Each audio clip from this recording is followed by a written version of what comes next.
Existem muitas discussões teológicas sobre salvo uma vez, salvo para sempre, perde ou não perde salvação. Eu não vou entrar nessa discussão com você, mas eu vou dizer para você: se você ama, se você tem uma experiência com Jesus, você nunca mais se afasta. Nunca mais peca, pastor. Pecar, peca. Pecar, peca, porque a gente tem que ter, às vezes falta vergonha na cara. Aí a gente peca. Às vezes acontece, né? Peca. Às vezes esfria na fé, às vezes esfria também. O poder da experiência. Vou te contar uma história, e é uma história real. Geralmente eu conto uma historinha, uma fábula, uma ilustração, mas hoje eu vou te contar uma história real. Essa história ela foi traduzida pelo reverendo Oscar Lehrenbauer. Nome bonito, né? E a história é de uma médica missionária britânica chamada Ellen Roosevelt. Eu acho que é assim. Ellen Roosevelt. Ela serviu por 20 anos no que hoje é a República do Congo, né? Ela serviu 20 anos como missionária. Ela se dedicou 20 anos cuidando de orfanato, de criança, lá naquela região. E se você conhece um pouco de geografia, você sabe que a República do Congo é muito pobre, né? O Congo é muito... Ela não resistiu e nos deixou com um bebê prematuro, uma filha de 2 anos em prantos. Ou seja, a mãe estava em trabalho de parto, a missionária ajudando no parto, ela era uma médica, a mãe não resistiu, faleceu, ficou recém-nascido e mais uma filhinha de 2 anos chorando. Era muito complicado manter o bebê vivo, pois não tínhamos uma incubadora. Ainda que o orfanato tivesse na linha do Equador, as noites eram frias, com aragens traiçoeiras. Uma das aprendizes de parteira foi buscar a caixa que nós reservamos a tais bebês e panos de algodão para envolvê-lo. Uma outra foi acender o fogo para aquecer uma chaleira com água para a bolsa de água quente, mas sem demora retornou desconsolada, pois a única bolsa disponível havia rompido. Muito bem, eu disse. Coloque o bebê em segurança, o mais próximo possível do fogo, e durmam entre ele e a porta. Ele, a porta e o bebê. Ixi, ficou ruim isso aqui, né? Durmam entre a porta e o bebê, para protegê-lo dos ventos frios da noite. Precisamos manter esse recém-nascido aquecido, eu disse. Na manhã seguinte eu fui orar com as órfãs que se dispuseram a se reunir comigo. Fiz uma série de sugestões que pudessem despertá-las a orar. E também contei-lhes sobre o bebê que havia nascido. Expliquei a nossa dificuldade em manter o bebê aquecido, em função da única bolsa de água quente ter estourado, e que o bebê poderia morrer de frio. Mencionei a irmãzinha de 2 anos que não parava de chorar pela ausência da mãe. Durante as orações, Ruth, uma das meninas de 10 anos, uma de nossas crianças africanas, orou: por favor, Deus, manda-nos uma bolsa de água quente para o bebê. Senhor, por favor, manda também uma boneca para confortar a irmãzinha dela. A fé daquela menina deixou a minha fé em apuros, e a minha também, porque toda vez que eu leio, chega aqui a voz embarga. Pois eu sabia que o único jeito de realizar esse pedido seria por encomenda na minha terra natal, via correio. Eu estou na África há 4 anos e jamais havia recebido uma encomenda postal da minha casa. De qualquer forma, se alguém enviasse algo, por que mandaria uma bolsa de água quente? Afinal, nós estávamos na linha do Equador. À tarde, durante uma aula da escola de enfermagem, veio um recado dizendo que um carro estacionou no portão da minha casa. Corri o mais rápido que eu podia, mas ao chegar em casa o carro já havia partido e deixou um pacote de 11 quilos na varanda. Não quis abrir o pacote, solo muito gostoso no final de semana. Quando pus as mãos de novo na caixa, pasmem, uma bolsa de água quente, novinha em folha. E eu gritei. Eu não havia feito nenhuma encomenda nesse sentido. Ruth, que estava perto, a criancinha de 10 anos, saltou e disse: se Deus mandou a bolsa, Ele também mandou a boneca. Enfiando as mãos na caixa, procurava pela boneca. E lá estava ela, maravilhosamente vestida, Ruth nunca duvidara. Olhando para mim, perguntou: posso ir junto levar a boneca para aquela menina, para que ela saiba que Jesus também a ama muito? Sim, meu amor, eu disse. Esse pacote estava a caminho por 5 meses. Foi uma iniciativa da minha ex-professora de escola bíblica, que atendeu a voz do Senhor de enviar uma bolsa de água quente e uma boneca 5 meses antes, em uma resposta a uma oração que uma outra menina iria fazer 5 meses depois. Poderoso, né? Essa história, ela sempre mexe comigo. Eu faço de tudo para tentar ler sem a voz embargar. Ela sempre me emociona, porque o poder de uma oração é algo poderoso demais, é sobrenatural. E a parte que mais me marca é a fé da menina. Eu não sei qual a parte que mais marca você na história, mas o que mais me marca é a fé da menina, de crer, né? Se Deus mandou a bolsa, Deus mandou a boneca. E também a fala da missionária, porque ela fala que Deus responde uma oração 5 meses antes dela ainda nem ter sido feita. E aí eu te pergunto, pelo que você tem orado?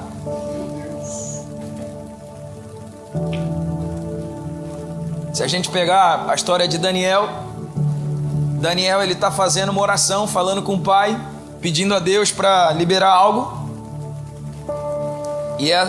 e a bênção demora a chegar, a resposta demora a chegar dias. E aí, quando chega, o anjo do Senhor aparece a Daniel e fala para ele assim: a sua bênção já havia sido liberada, o seu pedido já havia sido atendido. Eu demorei a chegar porque teve um percalço no caminho. Eu demorei a chegar porque Satanás, o príncipe da Pérsia, resolveu pelejar contra mim, mas já tinha sido liberada. Demorou a chegar porque era processo, era um tempo que você precisava esperar. E a minha pergunta para você é: pelo que você tem orado? Tuas orações de hoje, Deus já conhece ela há muito tempo. Amém? Tuas orações de hoje, Deus conhece há muito tempo. E eu queria compartilhar nessa manhã sobre o poder da experiência. É impossível a gente experimentar do poder de Deus e permanecer o mesmo. É impossível a gente caminhar com Deus e não conhecer Deus de verdade. Eu conheço muitas pessoas que elas falam assim: você vai pregar, você vai falar de Jesus, você vai incentivar, e ela te responde: não, mas eu tô com Jesus. Não, eu conheço Jesus, eu já tenho Jesus, Jesus me ama, eu caminho com Jesus. Só que é impossível a gente caminhar tão perto de um Deus tão poderoso e nada mudar dentro de nós. Amém? A experiência é aquilo que conecta o ouvir falar com o conhecer, né? De verdade. Até eu experimentar, eu não sei. Eu não sei o que é de verdade. Não é assim? Eu brigo muito assim com as crianças. As crianças tá lá comendo, e aí a gente vai, manda comer alguma coisa, come isso aqui, não gosto. Aí eu vou e pergunto: mas você já comeu? Não, mas eu não gosto.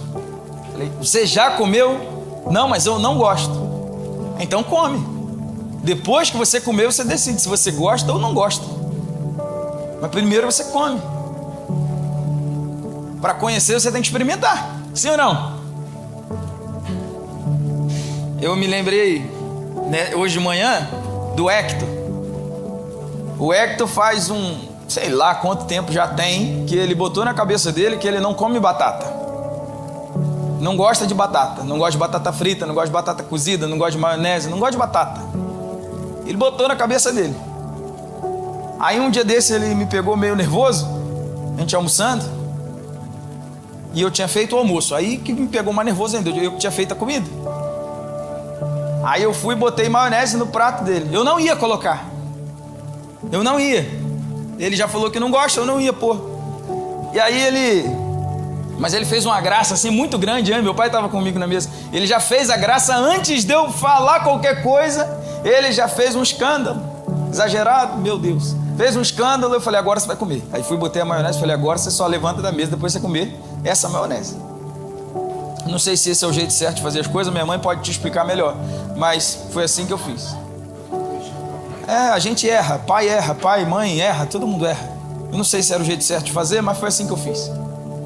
Aí ele foi, chorou, e ficou lá, e chorou. E aí depois de muitas ameaças de morte, eu vou chegar lá, Paulo respirava ameaças de morte, muitas respirando ameaças de morte. Aí ele foi e resolveu comer. Aí ele comeu. Aí no final ele falou,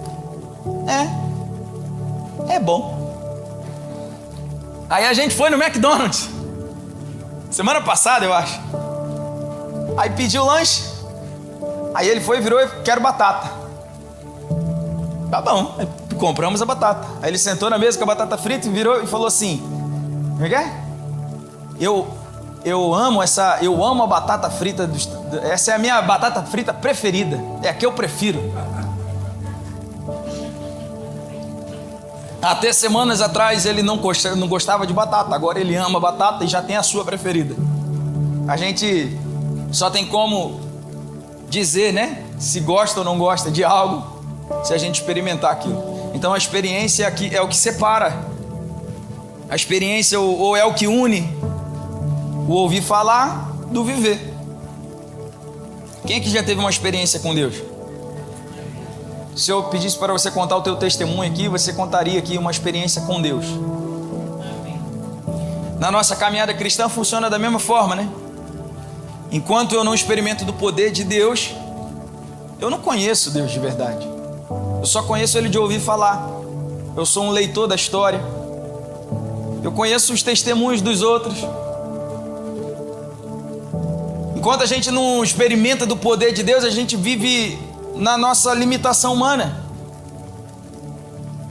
A gente vive preso no recurso humano. E o recurso humano é limitado. Porque o recurso humano, ele acaba. O dinheiro acaba. Sim ou não? Acaba. As forças acabam. Saúde acaba. O recurso médico acaba. Você chega lá no hospital doente, chega uma hora, se for muito grave, o médico vira e fala, não tem mais o que fazer. Agora a gente vai fazer coisas paliativas. Vamos lutar para você não sofrer, mas não tem mais o que fazer. A ciência acaba. A matemática acaba. Tudo acaba. Só tem uma pessoa que não acaba. Deus. Deus, porque Ele é antes de tudo e eternamente.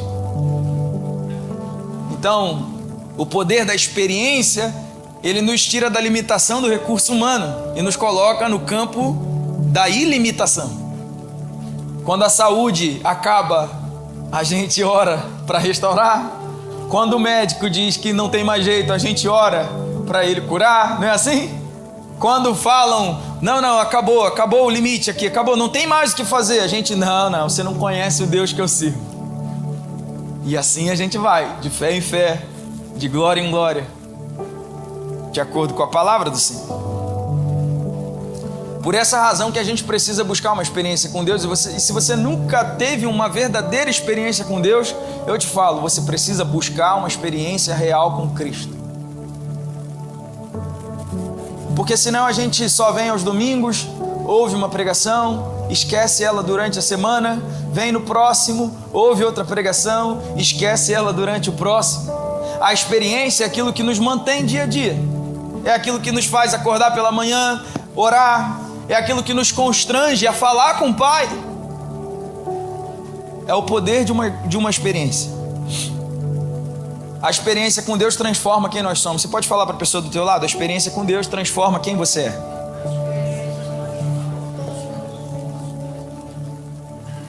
E eu quero compartilhar a história. Abre comigo Atos capítulo 9. Eu vou falar com você sobre Paulo. Se tem alguém que foi transformado por uma experiência com Deus, é Paulo. E eu quero compartilhar isso com você para que a gente possa levar isso para a nossa vida e permitir ser transformados por Deus também. Atos 9, deixa no versículo 3 e a gente vai ler a partir daí. O que a gente vai ler nesse texto, pastor? A gente vai ler acerca de Paulo. Paulo, vou te falar um pouco sobre a vida de Paulo. Talvez você não conhece, e tá tudo bem. Paulo era um homem de alto e vasto conhecimento.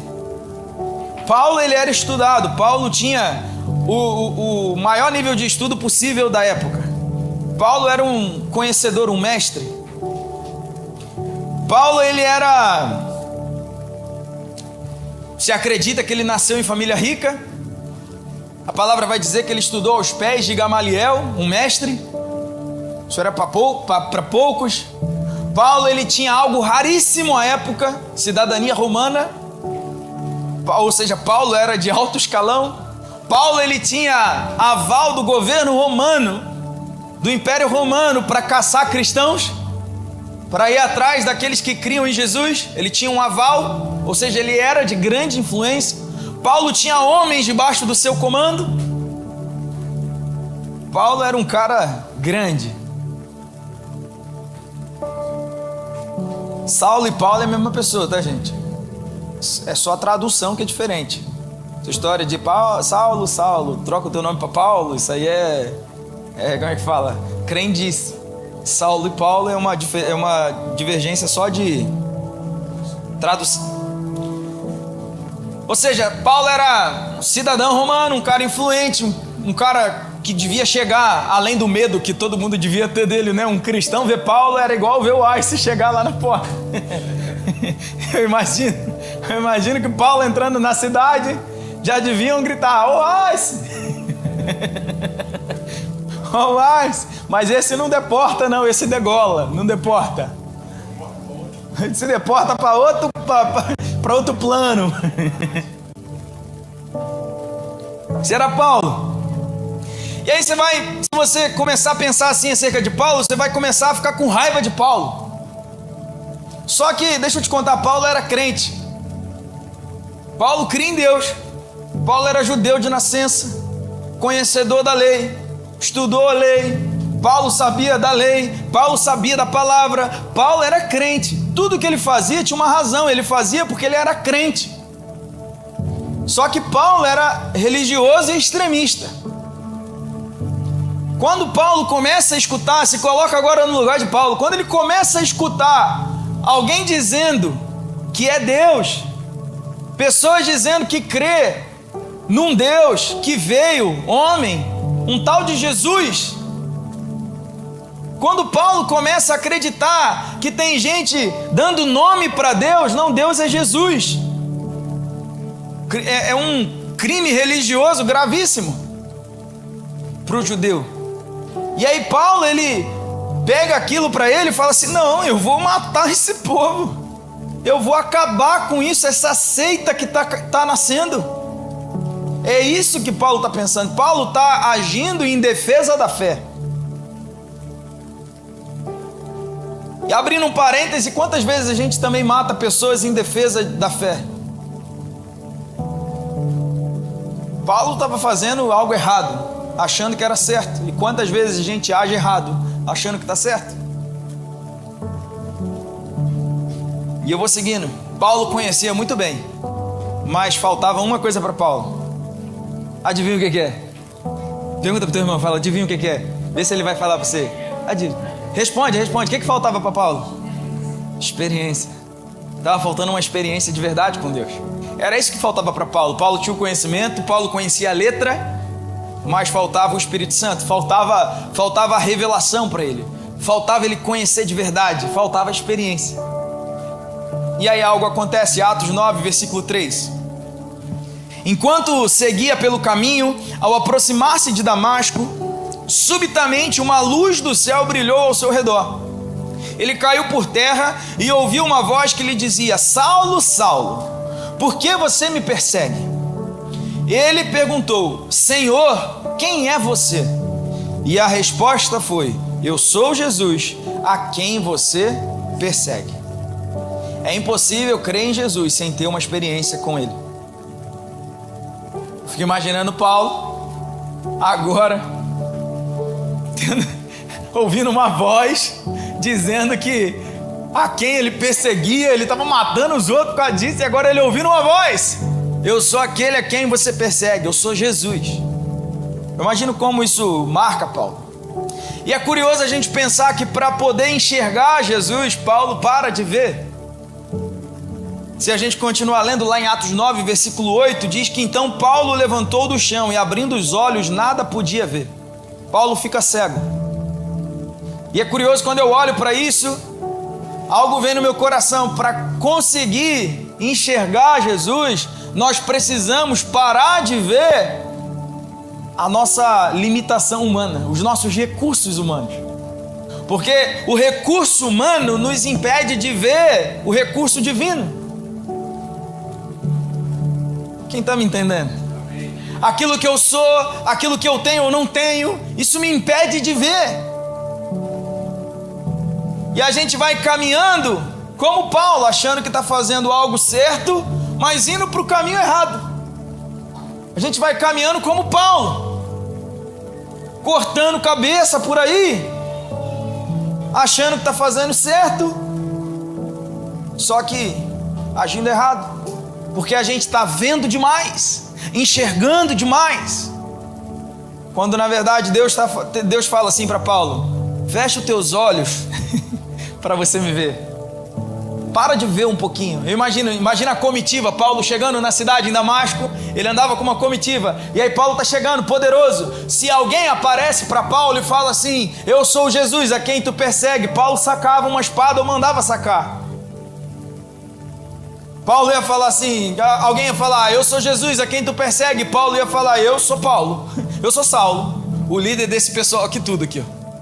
Eu sou circuncidado ao 8º dia, como diz a lei. Imagina Paulo falando o currículo dele: eu estudei aos pés de Gamaliel, eu sou romano, olha aqui a minha autorização, olha aqui tudo que eu preciso.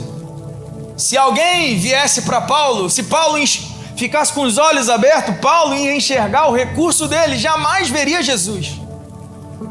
Então o que Jesus faz? Cega Paulo. Agora o poderoso Paulo está jogado no chão, o poderoso Paulo está cego. Os homens de Paulo não estão entendendo nada. Ninguém imagina, ninguém está entendendo nada. E aí, um homem poderoso, que a palavra vai dizer que ele respirava ameaças de morte. Você sabe o que é respirar ameaça de morte?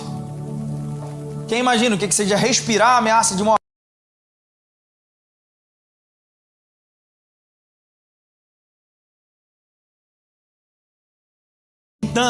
Irritando. Aí tu manda: para, ele não para, ele não para, ele não para. Aí tu cata o chinelo, levanta e vai: mas se eu pegar esse menino, você respirar ameaça de morte, não é assim? Puxa o ar assim, né? Ela é minha mãe todinha, vocês não conheceram ela na minha infância. Oh, Deus. Soprando flor. Agora esse negócio de sopa a vela, enxuga a flor. Agora esse negócio. Soprar é só se for a lanhada do final. Isso quer respirar ameaça de morte. Sabe o cachorro tá nervoso? O cachorro começa a ficar nervoso, ele começa a respirar assim, ó. Tá respirando ameaça de morte. Vai perto pra você ver se tu não morre. Tá doido para matar. Eu imagino que Paulo andava assim. Paulo devia: se eu pego um cristão, se passa na minha frente um cristão, igualzinho os caras do ICE andando por aí, se passa um imigrante, se passa um mexicano na minha frente agora, se ouvir bom dia, mais ou menos assim.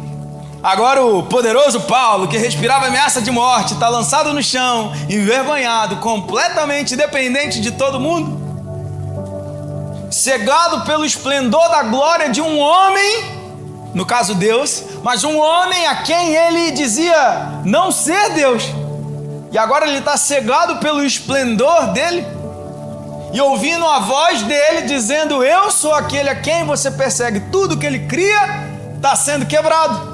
Tudo que ele era está sendo quebrado por causa do poder de uma experiência. Paulo, grande conhecedor da Escritura, Ele conhecia o que Deus fez no deserto, ele sabia do que Deus fez, abriu o mar vermelho, ele sabia essas histórias, ele sabia de cor e salteado. Agora ele estava vivendo a história de Paulo, a que a gente está lendo hoje. O leitor da história se tornou sujeito da história. Deus é poderoso, amém? E Ele tem algo além de uma vida monótona. Ele tem algo além de uma vida pacata. Deus tem algo além de uma vida rotineira que se repete dia a dia.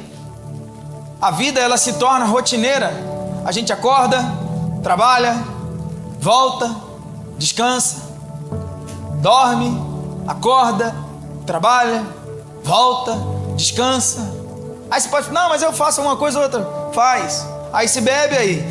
Trabalha, volta, bebe, dorme, descansa, acorda, trabalha. Não é assim? Vira uma rotina. Deus tem algo além. Deus tem algo além. Deus quer te dar um propósito. Deus tem um propósito para você. Acorda, ora, vai pro dia, vamos ver o que vai acontecer. O que vai acontecer hoje? Para quem que eu vou falar de Jesus? Oh, meu Deus do céu. Não é assim? Aí Deus vai lá, coloca alguém, você conta um testemunho, a pessoa, nossa, glória a Deus, mudou meu dia. Aí você volta para casa. Aí você é pastor, então aí alguém liga e fala, pastor, tá fazendo nada não, né? Não, tô não. Aí desliga a TV. Tô não. É assim. Vendo a série. Alô, pastor, tá podendo falar? Claro. Claro. Deus tem algo além de uma vida monótona. Era isso que Paulo tinha uma vida monótona. Caça cristão, mata cristão, caça cristão, mata cristão. E aí Deus transforma Paulo em um transformador de vidas. E hoje a gente está lendo sobre a vida de Paulo. Diga assim, eu preciso ter uma experiência com Deus. Deus transforma Paulo de matador de crente no maior escritor do Novo Testamento. Poderoso, né? E a experiência com Deus, a experiência com Jesus, ela muda algumas coisas em nós. Eu quero compartilhar isso com você para a gente orar e ser junto no final do culto. Primeira coisa, a experiência com Jesus transforma a nossa forma de pensar. Romanos 12:2, você conhece muito bem o texto. Não vivam conforme os padrões desse mundo, mas deixe que Deus transforme pela renovação da mente, para que possam experimentar qual é a boa, agradável e perfeita vontade de Deus. A experiência com Jesus transforma a nossa forma de pensar. Tudo é diferente, há uma renovação de mente, transformação de pensamento. A experiência com Deus muda aqui dentro da cachola. Atos 9:10, a gente vai olhar para Paulo, a história de Paulo. Atos 9, versículo 19 e 20, diz assim, ó, e depois de comer, sentiu-se fortalecido. Saulo permaneceu alguns dias com os discípulos em Damasco. Saulo, depois que ele fica cego, ele fica em Damasco. E logo, nas sinagogas, proclamava Jesus, afirmando que ele é filho de Deus. O homem que caçava quem dizia que Jesus era filho de Deus, agora pregava dizendo que Jesus é o filho de Deus. Ou seja, há uma mudança, dá uma transformação na mente. Há uma transformação na mente. Há uma mudança aqui dentro. Aquilo que ele cria, agora ele está criando diferente. Aquilo que ele pensava, agora ele está pensando diferente. Ele ia atrás dos outros por pregar a mesma coisa que ele está pregando agora. A experiência com Deus nos leva a transformar as nossas crenças. Na psicologia vai dizer que tem as crenças incrustadas, né, mãe? Fatores limitantes, crenças incrustadas. Existem coisas que a gente não vive hoje, não acessa hoje. Existem coisas que a gente não se liberta hoje. Existem lugares que a gente não acessa por causa das crenças incrustadas. Coisas que a gente foi aprendendo e foi entrando na cabeça durante a vida. Lá na infância, você nem lembra. Coisas que falaram, aquilo que você viu, o meio que você vivia. Tudo isso foi incrustando na mente e vai impedindo a gente de viver coisas novas hoje. A experiência com Jesus quebra as crenças incrustadas. Quando a gente não tem uma experiência com Jesus, a gente fica refém disso. Sabe? Às vezes você veio de uma família pobre, e aí na família pobre você aprendeu a ser pobre. E não tem nada de errado, não tem nada de mal. Não estou falando aqui, não é uma pregação sobre finanças. Mas lá na família, você veio de uma família bem pobrezinha, que era ensinado e falado dentro da casa que ter dinheiro era errado, que só quem tem dinheiro é político, corrupto, ladrão, que quem tem é porque roubou. Quem já ouviu isso? Eu já ouvi. Não foi meu pai que falou não, fica tranquilo. Ser rico é errado, ter dinheiro é errado, porque o certo é trabalhar de sol a sol, o certo é conquistar com suor, não é assim? E aí, hoje, você já adulto, formado, talvez você escuta alguém falando sobre finanças e alguém fala para você assim, fala: rapaz, você tem que fazer o teu dinheiro trabalhar para você, coloca o teu dinheiro num fundo de investimento, que o teu dinheiro ele vai multiplicar. A ideia é que você pare de trabalhar e o dinheiro trabalhe para você. Aí a gente escuta isso e fala assim: isso é coisa de ladrão, é ruim que eu vou botar meu dinheiro lá. Porque existem fatores, crenças incrustadas que nos impedem de acreditar em algo novo. Então, deixa a experiência com Jesus mudar a tua mente. E eu estou falando isso em todos os fatores. Deixa a experiência com Jesus mudar a tua mente. Amém? Paulo agora ele pregava acerca de alguém que ele não cria antes. Paulo teve uma mente renovada. Se você perguntasse para Paulo quem era Jesus antes dele ver a glória de Deus e ficar cego, se você perguntasse para Paulo, ele ia falar: um impostor, um homem que fala que é Deus, e um homem com a galera acredita ainda. Você tá doido. E depois do encontro com Jesus, pergunta para Paulo. Aí ele vai te falar lá em Romanos 1, ele fala que Jesus é o Filho de Deus, o nosso Senhor. Romanos 8, ele fala que Jesus morreu e ressuscitou pelo nosso pecado, para que nós tenhamos uma nova vida e uma nova aliança. A transformação de Paulo é evidente. A segunda coisa que acontece com a experiência com Jesus é: a experiência com Jesus transforma as nossas atitudes. Atos 9, 21 e 22 diz assim: todos os que ouviam Saulo estavam atônitos e diziam: não é esse o que exterminava em Jerusalém os que invocam o nome de Jesus? E veio para cá precisamente para prender e levá-los aos principais sacerdotes? Saulo, porém, mais e mais se fortalecia e confundia os judeus que moravam em Damasco, demonstrando que Jesus é o Cristo. As pessoas olhavam atônitas, viam Paulo agora pregando em Damasco, o lugar que ele foi para prender os cristãos. Agora ele estava lá pregando, e as pessoas olhavam as atitudes de Paulo e falavam: não era esse aí que até ontem estava querendo matar a gente, agora ele está querendo pregar para a gente? Não é esse aí? Antes Paulo era o matador, agora Paulo era o pregador. Tudo se faz novo. O próprio Paulo diz aos Coríntios, na segunda carta dele aos Coríntios 5,17: portanto, se alguém está em Cristo, nova criatura é. Eis que as coisas antigas se passaram e eis que tudo se fez novo. O próprio Paulo, agora ele está falando isso de experiência. Ele fala: eu sei bem disso. As coisas passam e as coisas se fazem novas. Era tão diferente que o pessoal estava confuso. Você pode dizer assim para a pessoa do lado que está do seu ladinho e fala assim: as suas atitudes precisam ser diferentes. As pessoas precisam ver Jesus. A experiência, ela leva as pessoas a enxergarem isso na sua vida. Os atos falam por si só, os frutos falam por si só. E se isso não está acontecendo é porque, me perdoa te falar, mas está faltando experiência. Se as pessoas... Eu escutei essa frase essa semana numa célula, quarta-feira eu participei de uma célula online no lado de uma das igrejas do Brasil. E aí eu escutei isso essa semana: se você precisa dizer, é uma frase, eu não sei quem é o autor, se você tem necessidade de dizer que é cristão, é porque você não é.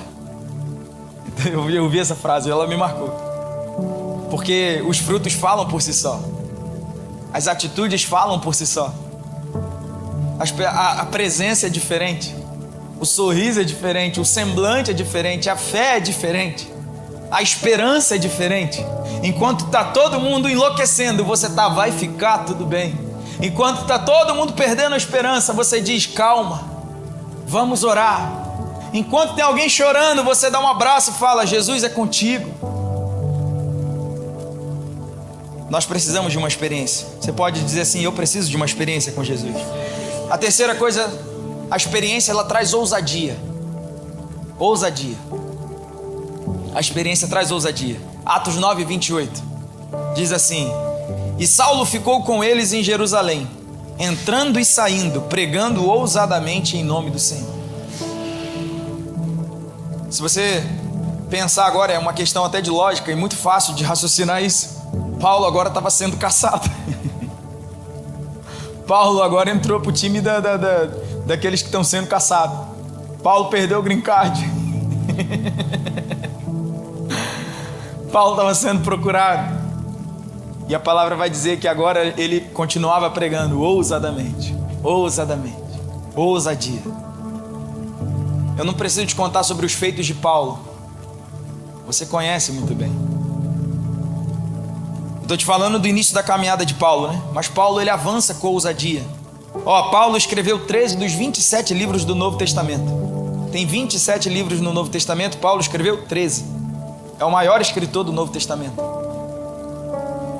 Fundou várias igrejas. A maioria das igrejas do Novo Testamento. Levantou pastores e líderes. O grande Timóteo, o grande Tito. Paulo foi açoitado, preso, náufrago. No final de tudo, ele ainda disse que valeu a pena. No final de tudo, ele escreve uma carta, a carta de Filipenses, a carta aos Filipenses, conhecida como a Carta da Alegria. E eu não consigo entender, eu falo isso para você com sinceridade do meu coração, eu não consigo entender, mas ele ainda escreve na carta que ele cria que tudo aquilo aconteceu, se estava acontecendo, era para a glória de Deus. E nada do que ele estava vivendo, nenhum dos sofrimentos momentâneos há de ser ou seria equiparável à glória que ainda será revelada. Isso é o poder de uma experiência. Tudo aconteceu lá no começo da história, quando ele viu uma grande luz e ouviu uma voz que eu acredito que devia ser estrondosa. Ousadia. Deus não te chamou para ter um espírito de covardia, mas sim de ousadia. João 4,48 diz assim: então Jesus lhe disse: se vocês não virem sinais e prodígios, de modo nenhum crerão. Deus te chamou para agir ousadamente. Então ore. Ora. Sexta-feira a gente teve uma vigília, eu falei com o Reginaldo, a gente orou aqui. Falei: você crê que Jesus pode curar algo aqui na tua vida? Creio. Falei: eu também, então vamos orar. Por que não? Por que não? Vamos orar, ué. E se cura? Rapaz, imagina, Reginaldo. Rapaz. Deus faz, amém? E por último, a experiência com Jesus, ela nos faz permanecer. 2 Timóteo 4, versículos 6 e 7. A palavra diz assim: quanto a mim, isso é Paulo dizendo ao seu filho amado Timóteo, quanto a mim, já estou sendo oferecido por libação, e o tempo da minha partida chegou. Combati o bom combate, completei a carreira e guardei a fé. Quem experimenta Jesus se apaixona por Jesus e permanece. Quem experimenta Jesus tem uma vida real com Jesus e não se afasta mais de Jesus. Existem muitas discussões teológicas sobre salvo uma vez, salvo para sempre, perde ou não perde salvação. Eu não vou entrar nessa discussão com você, mas eu vou dizer para você: se você ama, se você tem uma experiência com Jesus, você nunca mais se afasta. Nunca mais peca, pastor. Pecar, peca. Pecar, peca porque a gente tem que ter, às vezes falta vergonha na cara. Aí a gente peca. Às vezes acontece, né? Peca. Às vezes esfria na fé, às vezes esfria também. Esfria, mas aí logo reaquece. Esfria, mas logo reaquece. Porque quem tem uma experiência com Jesus tem algo para se agarrar, tem fundamento de fé. Amém? Glória a Deus. Paulo está aqui no fim da vida, dizendo, ele está certo da morte, ele sabe que ele vai morrer. Paulo sabe que ele está aqui para ser executado, mas testemunhando que a experiência de poder e glória que ele teve lá no caminho para Damasco foi suficientemente poderosa para fazer ele permanecer até o último dia de vida. E aí, por isso que eu te pergunto nessa manhã, quem aqui já teve uma experiência com Deus? Essa experiência ela é capaz de te manter apaixonado por Cristo até o último dia de suspiro da sua vida? Qual é o segredo de permanecer até o fim? Pergunta para a pessoa do teu lado, fala, qual que é o segredo para permanecer até o fim? Agora você responde, fala assim, uma experiência. Uma experiência. Mas uma experiência genuína. Não tem como alguém que teve uma experiência com Deus duvidar do amor de Deus. Fica de pé no teu lugar. Pergunta, se pudesse agora, né? É lógico que a gente não consegue fazer isso, mas pergunta para Paulo. Pergunta para Paulo assim, fala, Paulo, quem é Jesus? Aí Paulo vai falar, o autor e consumador da nossa fé. Paulo vai falar, quem é Jesus? Paulo é o Senhor dos nossos corações, aquele que se com a sua boca você confessar. Não, Paulo, pergunta para Paulo e ele vai falar, Jesus é o autor e consumador da nossa fé, o Senhor do nosso coração, aquele que se você confessar com a tua boca, ele se torna o Senhor e te dá salvação. Pergunta para Pedro, Pedro, quem é Jesus, Pedro? Pedro vai te falar, Senhor sobre todas as coisas. Você acredita que eu estava andando na água? Você acredita que eu desci do barco e fui andando? Aí eu fiquei meio com medo e ele ainda me puxou, ainda brigou comigo. Poderoso. Pergunta para Davi, se você tivesse oportunidade agora, fala assim, Davi, quem é Jesus, Davi? Quem é Deus, Davi? Quem é Deus, Davi? Aí Davi ia falar para você assim, rapaz, Deus é poderoso. Nossa, ele tinha que ver o tamanho do gigante. Tinha que ver o tamanho de Golias. E eu saí de lá com a cabeça dele na mão. Mas eu gosto mais ainda de Daniel. Pergunta para Daniel. Quem é Jesus? Quem é Deus? Quem é Deus, Daniel? O que Daniel ia responder, pai? Meu pai tem uma música que ele gosta. Fez o leão virar vegetariano. Fez o leão comer alface. Deus é esse.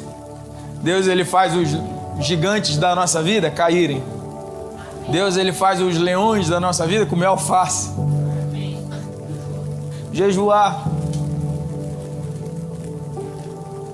E agora se eu perguntar para você, quem é Deus, Karine? Quem é Deus, Mara?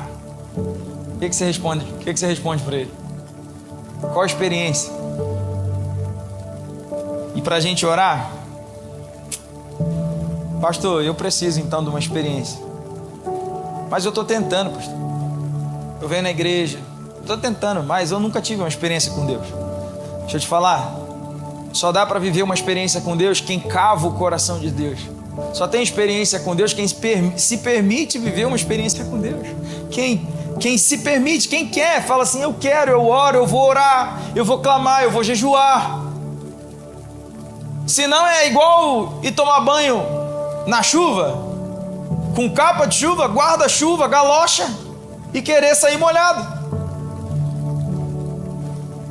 Às vezes a gente está no meio de algo, a gente está no lugar da graça, a gente está no meio do rio, a gente está onde tudo pode acontecer, mas protegido, encapado, e a gente não consegue desfrutar daquilo, não consegue desfrutar da graça, porque simplesmente a gente não permite Deus agir. E no final de tudo, a gente ainda briga com Deus, porque Ele não agiu. Não é assim? Então eu quero orar com você. Eu quero orar com você para a gente caminhar para a ceia, mas eu quero orar pelo teu coração. O horário avançou alguns minutos. Culto da ceia já costuma no teu coração, geralmente é assim mesmo. Culto da ceia a gente avança uns 10 a 15 minutinhos, fica tudo em paz. O jogo é à noite. Mas eu quero orar por você. Curva a tua cabeça, fecha os teus olhos aí. Eu quero orar por você ainda que você não entenda. Ainda que você não entenda o que está acontecendo, fecha os teus olhos. Eu queria te convidar a acreditar, a crer nesse momento e a fazer uma oração. Faz só uma oração, fala uma frase para Deus. Repete essa frase comigo assim, diga assim: Senhor Jesus, me faz viver uma experiência contigo. Pai Santo, eu te dou graça, Deus. Agora você não repete, agora você recebe a oração. Pai Santo, eu te dou graças nessa manhã. Obrigado, Deus. Obrigado por essa pregação.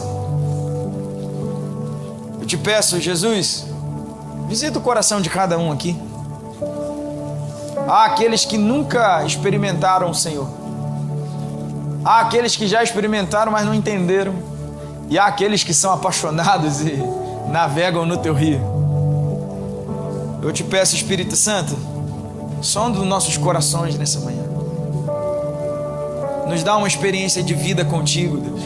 Tão poderosa, tão poderosa, tão poderosa, tão poderosa, que ela seja suficiente para nos manter debaixo da tua graça, apaixonados pelo Senhor até o último dia da nossa vida. Ah, Senhor, e que lá no final a gente faça a mesma oração de Paulo, que tudo valeu a pena, que nós guardamos a fé. Senhor Jesus, leva o nosso coração a se apaixonar pelo Senhor. Leva o nosso coração, Deus, a apaixonar por Ti.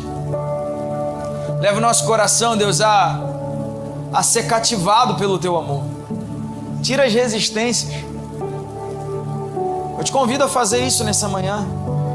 Ainda que você não entenda, fala: Senhor Jesus, eu vou tirar as resistências do meu coração.